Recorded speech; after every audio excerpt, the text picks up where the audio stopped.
Sir, મારા દાદીમાને ગોઠણમાં રોડવાળો સાંધો નાખવાનું સમજાવ્યું. એવું કેમ? ગોઠણમાં જો ઘસારો આપણે ગ્રેડ 4 કરતાં વધી જાય, એટલે કે પેશન્ટ લાંબા ટાઈમથી કોટિંગનો જોઈન્ટ ઉપર જે કોટિંગ હોય, આ નોર્મલી કોટિંગ ઘસાઈ જાય પછી અંદરથી છિદ્રેલું હાડકું બહાર નીકળે છે અને પેશન્ટ એ હાડકા ઉપર ચાલ્યા કરે તો જે હાડકામાં ધીરે ધીરે ખાડો પડતો જાય છે અને પેશન્ટના જે અંદરનો ભાગનું આ હાડકું છે એ આખું ઘસાઈને ખાડો પડી જાય છે. એક વખત જો ખાડો પડી ગયો અમુક હદ કરતાં વધારે અને જોઈન્ટ નાખતી વખતે આપણે સાંધાને સપોર્ટ તો હાડકાનો જ આપવો પડતો હોય છે, પરંતુ જો અહીંયા આ ખાડો હોય લાંબો અને આ સાંધાને સપોર્ટ આપી શકે એમ ના હોય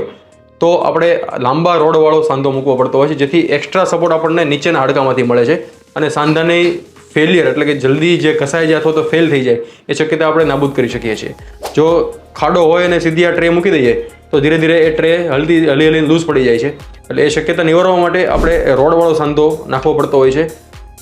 એટલે જ આપણે કહેતા હોઈએ છીએ કે એક વખત ગોઠણ ઘસાય એટલે વધારે રાહ ન જોઈ અને બને એટલું વહેલા ઓપરેશન કરાવીએ, જેથી સામાન્ય સાંધાથી આપણે ઓપરેશન કરી શકીએ અને આવા ખર્ચાળ અને લાંબા રોડવાળા સાંધા નાખવા ના પડે.